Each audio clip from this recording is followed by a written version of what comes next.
두 번째 한 랭킹은 움직이는 윤석열 전 총장을 향해 파리 조심. 4월 7일 재보궐선거는 차기 대선의 전초전이다. 이런 평가가 많은데요. 이번에도 먼저 차기 대선 주자 선호도 여론조사 결과를 먼저 보고 이야기를 이어가겠습니다. 이게 서울 지역만 한 조사이기 때문에 전국 단위 조사가 아니라는 점을 분명히 말씀드리고요. 지금 윤석열 총장이 46.4% 굉장히 많은 지지율을 지금 얻고 있고 이재명 경기도지사가 17.4, 이낙연 전 대표가 9.9 이렇게 나타나고 있는데 네. 혹시 이현종 의원님 네. 지금 재보궐이 끝나고 나면 재보궐선거가 끝나면 바로 이제 대선 국면으로 갈 것이다. 정치권 다르게 보고 있는데 서울 지역이긴 하지만 지지율 격차가 상당해요. 어떻게 보셨습니까? 그렇죠. 서울은 뭐 각 지역의 출신 분들도 많이 사시고 또 인구 한 1,000만 되는 도시 아니겠습니까? 서울의 여론이 뭐 전국의 어떤 그동안 보면 대선에 결정적 역할을 해왔기 때문에 그만큼 여론의 하나의 바로미터 역할을 하는 것이죠. 근데 지금 여론조사 결과를 보면 좀 놀랍습니다. 사실은 다른 사람 다 합쳐봤자 윤 총장을 잘 안 되는 그런 여론조사예요. 그만큼 윤 전 총장의 지금 지지도가 좀 무서울 정도로 지금 상승세를 타고 있는 거거든요. 사실 윤 전 총장은 지금 퇴임 이후에 본인이 육성으로 국민들 앞에 뭐 직접 말한 적도 없어요. 그런데도 불구하고 지금 이 지지율이 떨어지지 않고 계속 올라가는 이유가 뭘까? 왜냐하면 정치적으로 이렇게 올라가려면 뭔가 하나 이벤트와 뭔가 사건과 계기가 있어야 되는데 예. 그렇지 않고 이렇게 올라가는 것은 물론 지금 이제 서울시장 등등의 선거가 이루어지고 있는 측면도 있겠습니다만은 그만큼 국민들이 뭔가 이대로는 안 되겠다는 그런 어떤 심리가 강한 게 아닌가. 즉 정권에 대해서 좀 심판적인 심리가 많이 작동하고 있다라고 저는 보여집니다. 그게 이제 윤 전 총장으로 모여서 그렇지 윤 전 총장 개인에 대한 어떤 강력한 지지율 아직 이것까지는 아닌 것 같아요. 이제 그런 걸로 보면 이게 사실은 기대가 크면 실망도 클 수가 있는 거거든요. 그러니까 윤 전 총장의 어떤 지지도가 아주 탄탄한 또 본인의 어떤 발광체로서의 현재 지지도기보다는 뭔가 현 정부에 대한 반대하는 사람들이 모일 곳이 없다가 그동안 딱 이제 깃발을 꽂는 이제 바로 그런 상황에서 모여드는 것이거든요. 예. 문제는 이렇게 되면 이제 앞으로 윤 전 총장이 어떤 정적인 행위를 하게 될 경우에 또 나타날 수 있는 실망감도 있을 겁니다. 이제 그렇기 때문에 그런 조정 과정을 저는 거치라고 봐요. 그 기대감을 과연 그러면 윤 전 총장이 생각했던 것보다 더 잘하네? 아니요. 저 사람 생각했던 것보다 영 아니네? 이런 또 이 이야기 나올 수가 있는 거거든요. 네. 충분히 앞으로 요동칠 수 있는 가능성은 있지만 어쨌거나 지금 윤 전 총장의 지지율은 현 정부에 대해서 좀 따끔하게 한번 질책하는 그런 의미의 지지율이 윤 전 총장한테 모여있다. 저는 현재로서는 그렇게 의미를 보고 있습니다. 네. 이런 가운데 김종인 국민의힘 비상대책위원장은 윤 전 총장에게 파리를 조심하라고 조언했습니다. 직접 들어보시겠습니다. 윤석열 총장에게도 별의 순간이 온 것 같다. 네. 그러셨는데 결국 윤 총장이 별의 순간을 포착을 했네요. 내가 그래서 지난번에 그만두고 나서 별의 순간을 포착한 것 같다고 내가 얘기를 했어요. 그렇죠. 네. 근데 이제 순간을 포착한 것과 진짜 도전해서 그 별을 따내는 것, 잡아내는 건 또 다른 문제인데. 아니, 그러니까 포착을 했으니까 이제 준비를 하면은 진짜 별을 따는 거지. 성공할 것 같습니다. 이제 어떻게 처신하냐에 달려있겠지, 지금서부터. 아하. 이제 저런 사람이 하나 나타나면은 내가 아주 속된 말로 파리가 많이 모이게 돼 있어. 파리가 꼬입니까? 그 파리를 어떻게 잘 자기가 골라서 치울 걸 치우고 다들 거 발고 그거를 어떻게 앞으로 능숙하게 잘하냐에 따라서 예. 성공 여부가 달려있다고 봐요. 네, 평론가님, 네. 김 위원장의 발언 함께 들으셨는데 저희가 어떻게 해석을 할 수 있을까요? 일단 굉장히 중요한 조언입니다. 지금 윤석열 전 총장은 완전히 개인 플레이로 정치 선언 안 했는데 그냥 1년여 어찌 보면은 현 정부와 대립하는 모습을 보여준 검찰총장으로 사직 전, 사직 후 계속 지금 이제 야권 지지층의 인기가 최고예요. 자, 그런데 문제는 뭐냐면 세력이 없어요. 정치를 해본 적도 없어요. 정치한다는 표현 아직 안 했어요. 네. 계획과 비전을 밝힌 바도 없어요. 네. 그럼 국민들은 처음에 뭘 보냐면 주변에 누가 있을 것인가. 자, 저 사람이 정말 대통령이 되고자 한다면 수사 전문 검사로 검찰총장까지는 최고 지위를 지내고 나왔는데 이 윤석열 씨 외교는 뭐지? 윤석열 씨 경제정책은 뭐지? 국방안보 알고 있나? 궁금할 거 아니에요? 그럼 그 주변에 사람들을 보게 되죠. 그렇죠. 근데 파리가 꼬이면 망하는 겁니다, 한마디로. 그걸 강력하게 경고한 거예요. 그래서 파리를 굳이 비유하면 저는 정말 이 떠도는 정치 모사꾼들이 주변에 모이면 윤석열은 잘 안 될 수도 있다. 국민의 판단이 있는 거예요. 그럼 어떻게 돼야 되냐? 파리를 걸러내서 받을 거 받고 버릴 거 버리고가 아니라 김종인 비대위원장의 말씀을 제가 조금 더 첨언을 한다면 예. 새들이 날아오게 해야죠. 어. 윤석열이라는 제목이 아름드리 나무라면 아름다운 새들이 와서 우거지고 둥지도 틀고 새끼도 낳고 그렇게 되면은 국민들이 볼 때 야, 큰 나무다. 이거 김영석 그 철학자 교수님이 한 말씀과도 일맥상통합니다. 그릇이 커야 한다 이런 얘기를 했거든요. 예. 파리는 다 쫓아버리고 정말 아름드리 새가 모일 수 있도록 하는 장면이 처음에 잘 연출되면 별 딸 거다 이런 조언으로 해석을 해봅니다. 예. 네. 파리가 아니라 새가 모이도록 해야 한다. 지금 이런 말씀하셨는데 김종인 위원장이 파리를 조심해야 한다. 이걸 언급한 날 추미애 전 법무부 장관 역시 라디오 인터뷰를 했습니다. 추 장관은 윤 전 총장을 향해서 민주주의의 독초다 이렇게 강하게 비판했는데 함께 들어보시죠. 여당으로서는 또 선거 국면이 좀 힘들어진 데는 네. 윤석열 검찰총장의 사퇴도 이 한 몫을 하고 있다는 분석이 있잖아요. 윤 총장은 그 준수청을 반대하면서 사퇴한다 이렇게 명분을 내세웠는데요. 예. 그러나 이미 서초동을 중심으로 해서는 대호 프로젝트가 가동되면서부터 이미 그 총장 된 시절에도 정치를 할 것이다라는 소문이 있었다고 그래요. 네. 네, 그래서 또 이제 정치권도 사실은 자꾸 유혹을 한 거죠. 그래서 아마 이 사태는 정치에 참여를 하기 위한 기획된 것이다라고 생각을 합니다. 지금은 당장은 여론 지지가 높다라고 하는 것이지만 정치 군인처럼 이 정치 검사 역시 민주주의의 독초입니다. 이 대선 지지율 좀 높다고 해서 마케팅용으로 쓴다든지 하면 그 책임을 반드시 국민이 물을 수밖에 없을 것입니다. 서초동을 중심으로 대호 프로젝트를 가동하고 있다. 이 발언이 굉장히 눈에 띄는데요. 이와 관련해 최근 추 전 장관은 자신의 SNS에 이런 글을 올렸습니다. 일명 대호 프로젝트 얘기인데요. 윤 전 총장의 절친으로 알려진 석동현 변호사가 차린 로펌이 대우 법무법인이다. 대우는 윤 전 총장의 별칭이다. 한간에 알려진 윤석열 대통령 만들기 대우 프로젝트를 연상케 한다. 이런 글을 올렸는데 유지아 변호사님. 네.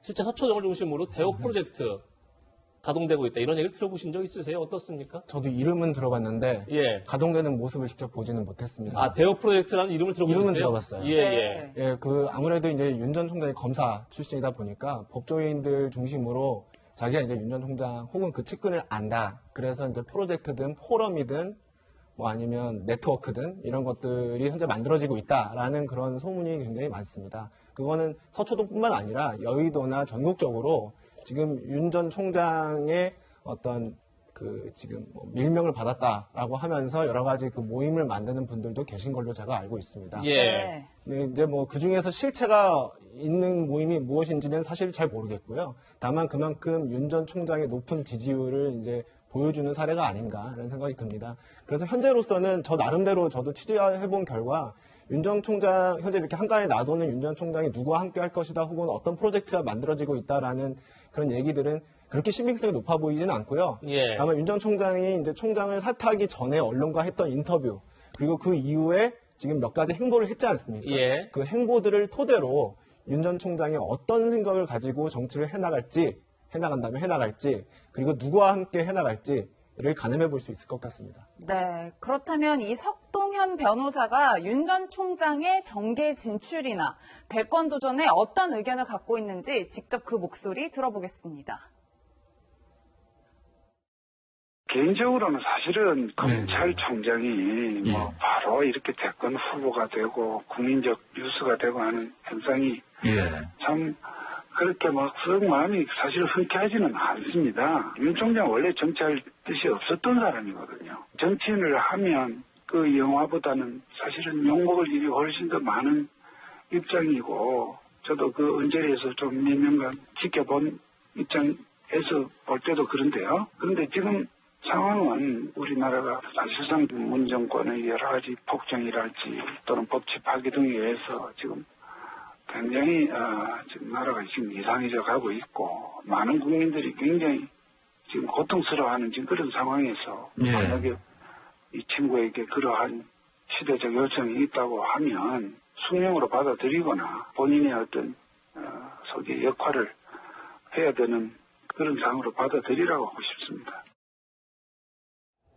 네, 윤 전 총장은 현재 공개적인 일정 없이 잠행을 하고 있는 그런 상황인데요. 몇 가지 알려진 일정들이 있죠. 저희가 사진을 한 장 준비했습니다. 최근 101세 원로 철학자인 김영석 연세대 명예교수를 만난 사진인데요. 김영석 명예교수가 본인이 쓴 책을 지금 윤석열 전 총장에게 건네고 있는 그런 모습입니다. 네. 이 자리에서 윤석열 전 총장은 이런 질문을 했다고 합니다.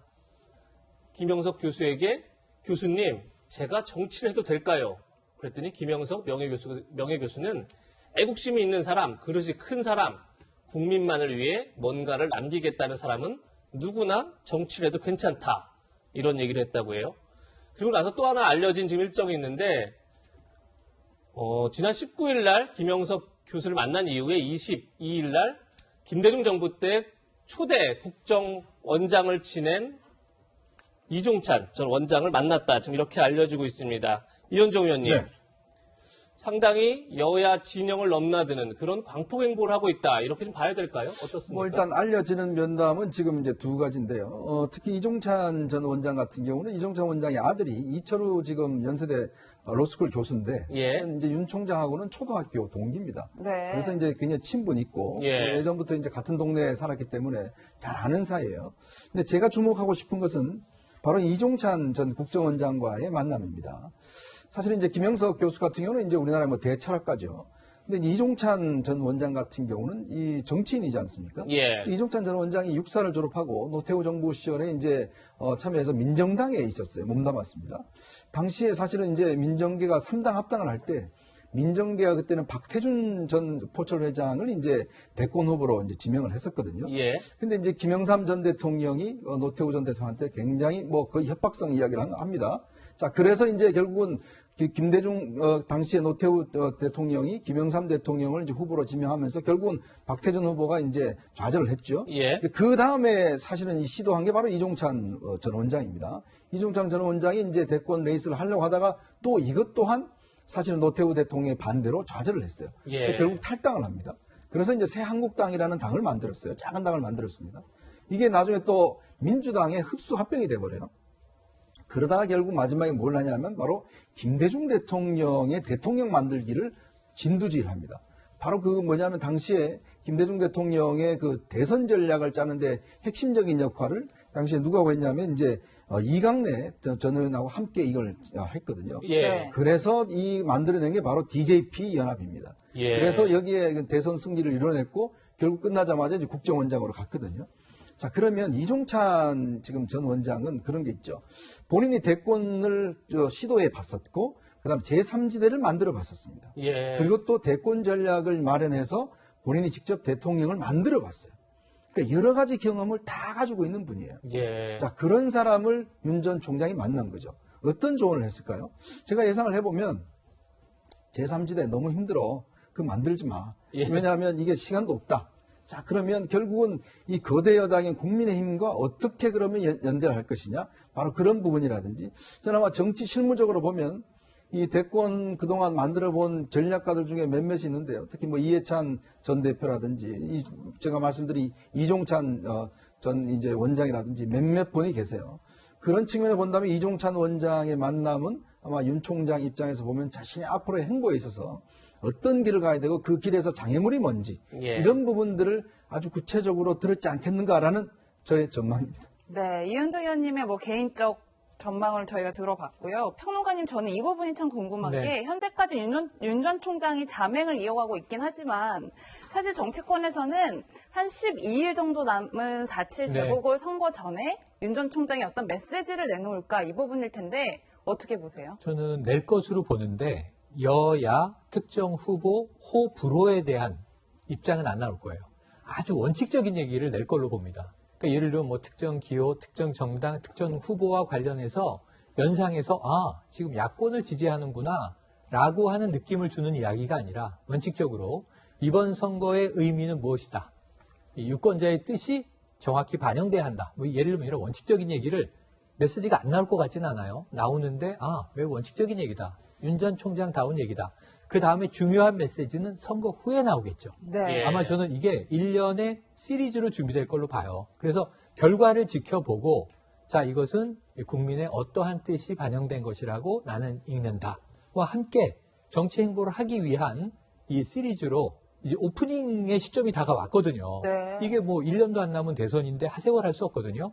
그래서 재보선 이후부터 윤 전 총장의 정치 행보를 시작을 알리는 메시지는 선거 후에 좀 뚜렷하게 나올 거고 선거 전에는 존재감을 어느 정도 과시하는 선문답 같은 메시지가 나오지 않겠는가 하는 예상은 해봅니다. 네. 네. 이런 가운데 윤석열 전 검찰총장을 사랑하는 모임 윤사모로 알려져 있는데 윤사모가 오늘 오후 가칭 다 함께 자유당 창당 발기인 대회를 연다고 합니다. 유재 변호사님, 네. 윤 총장과는 무관한 지지자들의 자발적 창당이다 이렇게 지금 알려지고 있는데 과연 윤 총장한테 도움이 될까요? 어떻게 보십니까? 예, 윤 전 총장이 이제 정치를 하겠다는 전제하에 정치인이 이제 본인의 조직이 만들어지고 본인의 새가 만들어지고 본인의 어떤 생각을 따르는 사람들로 구성된 정당이 만들어지는 걸 반가워하지 않을 사람이 있겠습니까? 다만 이 윤 전 총장이 지금 정치를 본격적으로 하지 않은 상태고 만약에 한다고 하더라도 제3지대에 머물 것인지 아니면 양대 정당 중에 어느 한 당과 함께 할 것인지 그 자체가 명확하지 않은 상태에서 이렇게 정당이 먼저 만들어지면 예. 윤 전 총장과의 화학적 결합뿐만 아니라 다른 기성 정당과의 화학적 결합 문제가 남을 겁니다. 예. 그래서 그런 부분에서 좀 골치가 아플 수는 있겠지만 일단 조직이 만들어지고 새가 만들어지는 데 대해서는 윤 전 총장한테 도움이 될 겁니다. 예. 네. 윤 전 총장이 이번 재보궐선거 관련해서 메시지를 낸다면 아마 다음 주가 될 텐데요. 어떤 선택을 할지 지켜보겠습니다.